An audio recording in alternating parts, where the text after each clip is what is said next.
What's up, you guys? It's Victoria. So I know that you guys already know about all of the good habits that you need in order to improve your pronunciation and your accent in English, right?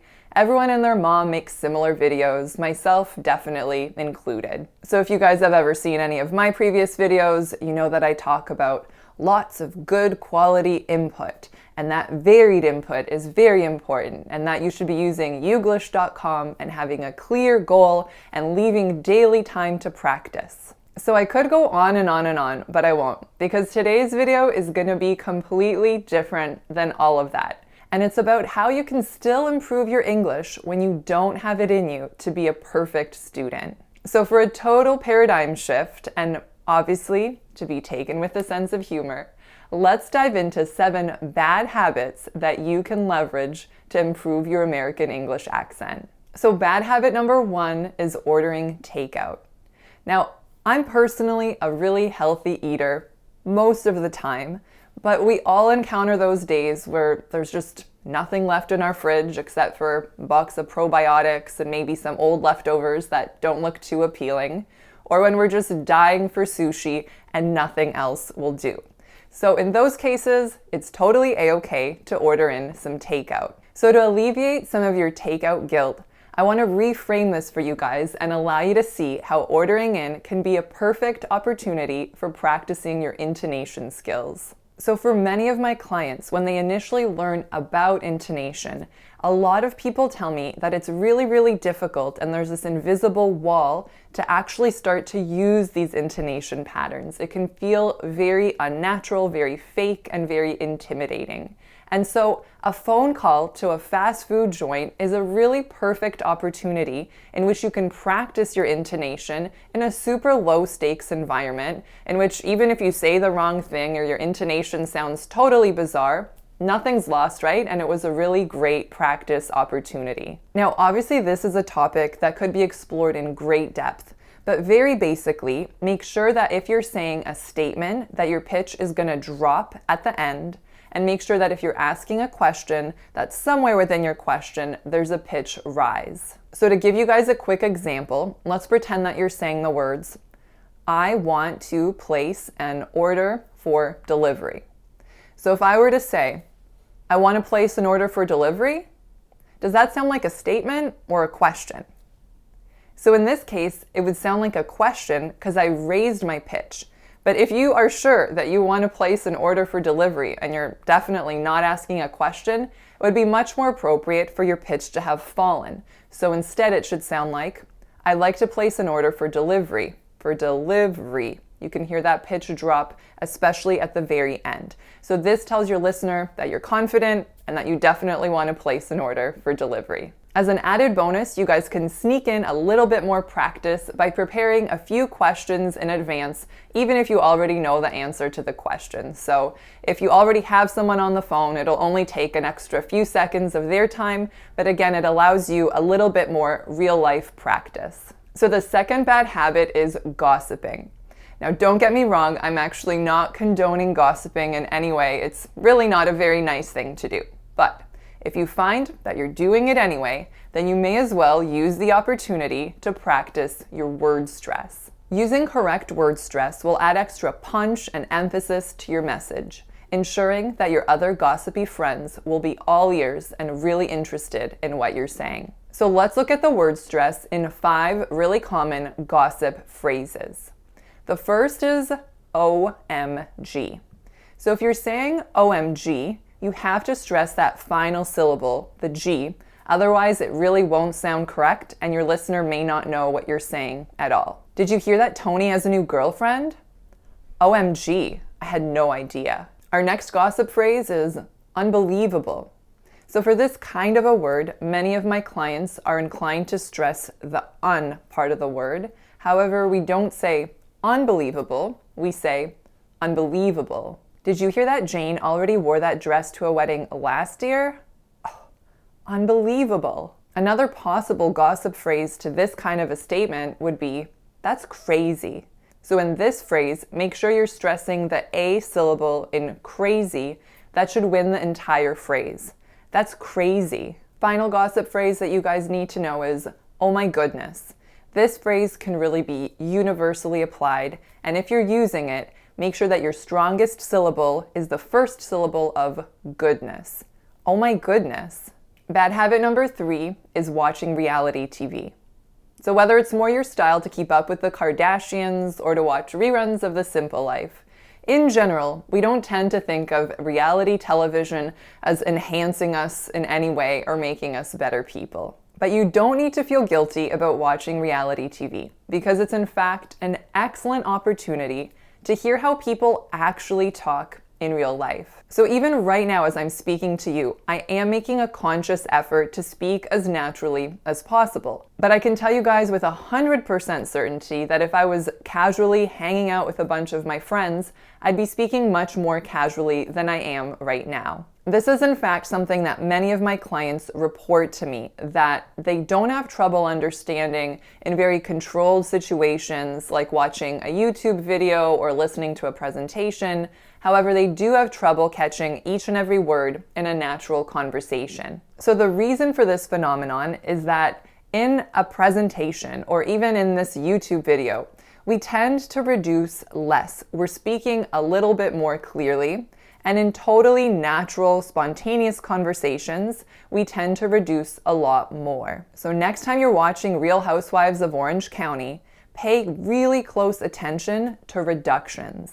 These are words that are going to be pronounced differently based on whether you're just reading them in a word list or whether they're being used naturally as part of a conversation. So the 5 most common reductions in English are the, a, of, and to. However, once you hear them in a spontaneous, natural conversation, they're no longer going to be pronounced in that way. They're going to be the, n, t. So make sure you pay attention to both the pronunciation itself and to the length of time in which you need to produce that word. Because even if I said a schwa sound for of, if it takes up too much space, it's still going to sound unnatural and my rhythm is going to be off. So the 4th bad habit is eavesdropping. So for those of you guys who may not be familiar with this term, it means to secretly be listening in on someone else's conversation. So for example, if you're sitting at a restaurant and there's a really exciting conversation happening right beside you, you may catch yourself drifting into their world, into their conversation, and wanting to know what's going to happen next. So there's actually been a lot of research done about eavesdropping, and one of the hypotheses as to why we do kind of all have a tendency to want to eavesdrop is that our brain is really interested in unpredictable conversation. So obviously the conversation is going to be unpredictable because you don't know these people and you have no idea what they're going to say next. So I have a huge eavesdropping challenge for you guys that's going to significantly help your auditory perceptual skills if you choose to do it. So the reason that you may have an accent in English right now is because your brain is filtering out certain information that it views as unimportant when in fact it's very important. And you can really help your brain notice these differences between English and your native language's phonetics and phonology systems by really just listening with a lot of focus and attention and turning off the part of your brain that processes meaning. So what I mean by that is, listen to a conversation, but consciously try to not be parsing out meaning. Just pay attention to the sounds the vowels make, how much time they take up, any pitch rises and falls that may be happening. And even though that it may not seem like it's life-changing, this kind of exercise, it's really, really, really powerful, and I recommend to all of my clients that they do this kind of an exercise on a regular basis. So not only are you going to be more polite by not eavesdropping, but you're actually feeding your English language algorithm with lots of good, valuable information. And whether John and Sally break up or stay together, you really won't care about that tomorrow because you don't even know these folks. But the changes that you make to your auditory perceptual system are going to stay with you forever. So bad habit number 5 is baking desserts. So I'm sure you guys already know that calories from sugar are considered empty calories and that they don't provide any nutrition. But sometimes we just want a couple of homemade cookies to brighten up our day, don't we? So you need not feel guilty about baking delicious cookies. A, you can always use maple syrup instead of cane sugar for a healthier option, and B, this is a perfect opportunity to work on your auditory memory skills in English. So instead of simply reading a recipe out of a cookbook or on your phone, this is a great opportunity to hear the recipe spoken out loud. So for a word to stick in your auditory memory, you need many exposures to this word. And listening to a recipe out loud is a really perfect situation to make that happen in a fun, organic way. So before you listen to the recipe, you can write down a handful of words that you anticipate are going to be produced multiple times during the presentation, and really study them, think about the vowel sounds, think about the word stress, and then as you're listening, really consciously try to integrate that information. So if you just noticed that the word apple has a tense and long ah sound, every time you hear the presenter saying that word, really think about it, really focus on it, and you're going to significantly increase the chances that you're going to correctly commit this word to your auditory memory. The next bad habit is negativity. Now, I'm sure you guys may have heard of the harmful consequences that can result because of negativity, but even the best fall down sometimes, guys, and we all have our bad days. So even if you're normally a very happy-go-lucky, positive person, chances are you're gonna have a day in which everything sucks and you hate your life and you're otherwise forgetting to be grateful for all of your wonderful blessings. So we're all entitled to these days. So I'm not here right now to tell you guys to just suck it up and get out of the rut and things will get better soon. I'm in fact going to teach you the correct pronunciation of some really important words when you're wallowing in self-pity. And these words tend to be absolutes. So even though absolutes are rarely true 100% of the time, everyone does have a tendency to use them a lot when they're in a bad mood. So the first pronunciation we're going to look at is the word always. Always. So 2 syllables, make sure of 2 things, that your stress is on that first syllable and that you're making the sound ah and not o or ah. So it's not always, it's not always, it's always. Like, I always forget my keys. The next absolute is never. Never. The stress is still on that first syllable, and the thing to watch out for in this word is that final vowel. So the vowel is represented by the letters ER, and it makes the sound So it's not never, it's never, one sound, even though it looks like there are 2 E's in the word. And the next absolute that you should definitely know is the word everything. So there are 3 syllables in this word, and the strongest one is the first. The trick about this word is that it looks like every, but typically native speakers make it 2 syllables, every.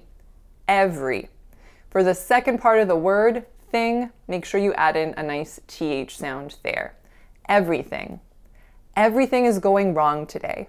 Today sucks. So happy wallowing, but really on a serious note, I hope you feel better soon. And the last bad habit is taking naps. So imagine it's a Sunday afternoon and you should go to the grocery store and you should probably finish up some cleaning and reply to a few emails. But today, you just don't feel like doing anything. Ba-ba-da. But you feel too guilty to take a nap, right? No, my friends.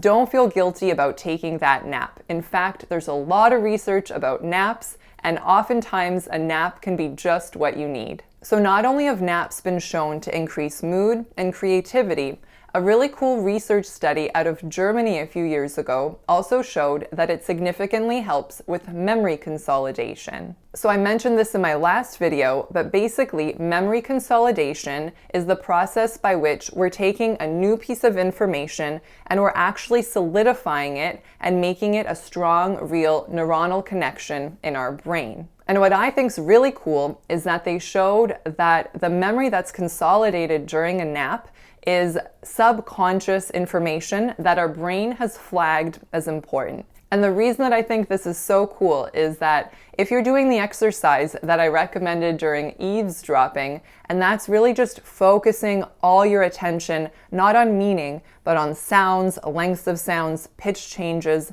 your brain is taking that all in subconsciously, right? You're not sitting likely with a little spectrogram and saying, oh, the pitch went up to 4,000 hertz or whatever, right? But by allowing your brain this time to deeply observe, you're again feeding that algorithm lots of really good quality information. So if you've been feeding your brain lots of good quality input, lots of repetition, lots of slow listening on days where you do feel motivated to be the perfect student, we can theoretically assume that taking this nap right now is in fact going to strengthen those neuronal connections and make this information more accessible to you in the future. Well, that is it for today's video, you guys. Thank you so much for watching, and I do hope that you guys enjoyed watching this video as much as I enjoyed making it. So I wish you guys all the best with your English, whether you're leveraging your good habits or your bad habits to get to your final destination. Thanks so much for watching, you guys, and I'll catch you next time. Bye.